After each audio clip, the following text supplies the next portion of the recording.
Asperger syndrome is a form of autism, a lifelong disability that affects how a person makes sense of the world and relates to other people.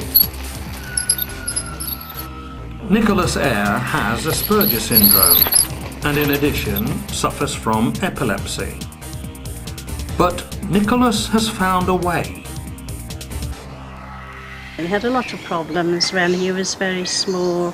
He had a hip problem, and then he had to have his adenoids on his ears done. He had a lot of problems, and they said, oh, that's why he's not talking. And then we discovered he had a lot of speech therapy. We discovered it was a form of autism because they hadn't heard of Asperger's in those days. So, of course, he's had a lot of problems at school trying to catch up with everybody else, but he didn't talk till he was 8. But he's made up for it since. Yes, he never stops sometimes. Yeah, that's me. I can't. But he sometimes has difficult. Trying to find the right words yes, to say he whatever. has problems sometimes finding the right words, and they're trying to find him another job because he had a job for about 9 years, was it? Well, nearly 10 years. 10 years. So, but unfortunately, because he's that little bit different, you know, he wasn't happy there anyway.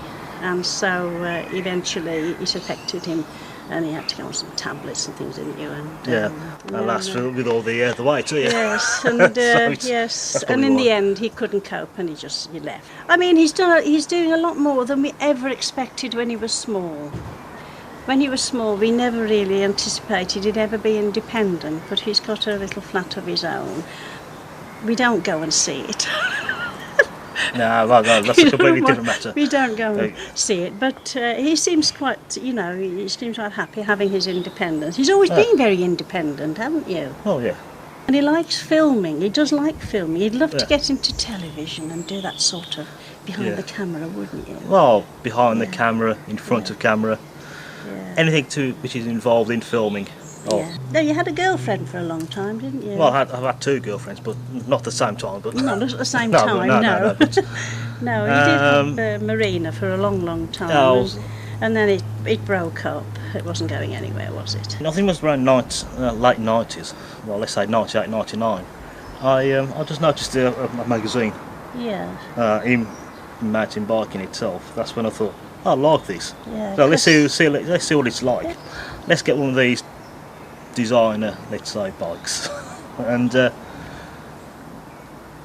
so anyway, I managed to get one and did some practice over the Lickies. And it's called Barracuda. Well, he was named a Barracuda first. So they called him Barracuda Bob. That's where I got the infamous nickname from. Then I had a Saracen. That's when I got my other nickname, Saracen Sid. Oh no, you didn't. I didn't know that.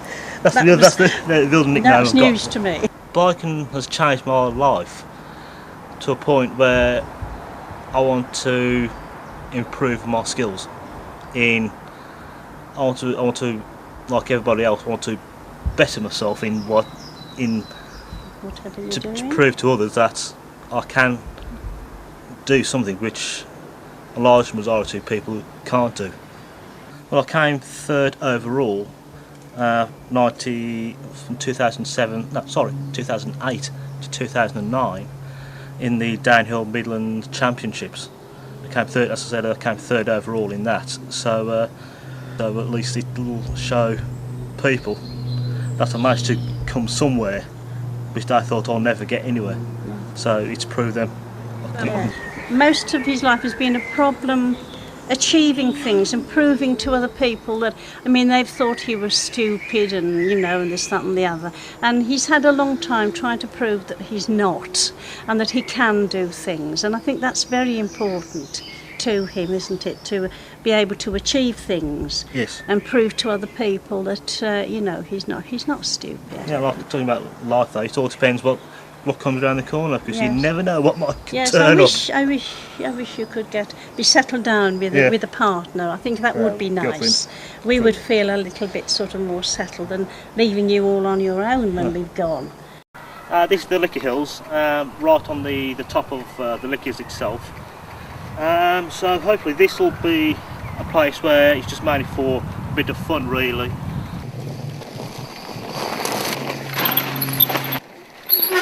not far from here. Went down this particular stretch, hit the jump, blacked out for must have been half a second or something like that.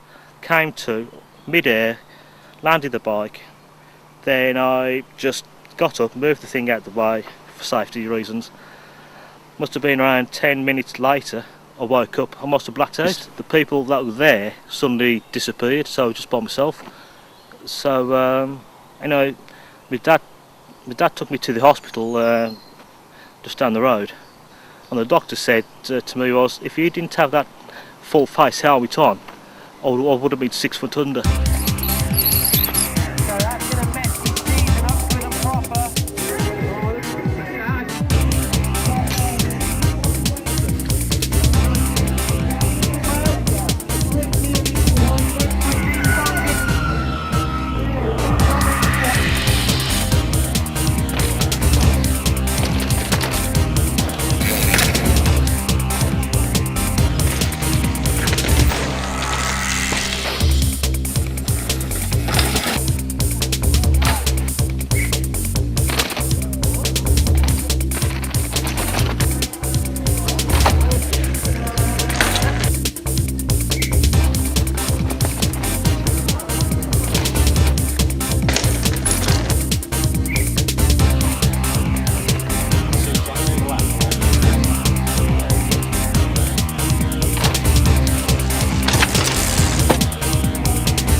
It was an achievement, because achieving things, he hasn't had a lot of achieving, have you, of things? No, really? to actually improve your life in later life, so until I probably retire from biking and all that.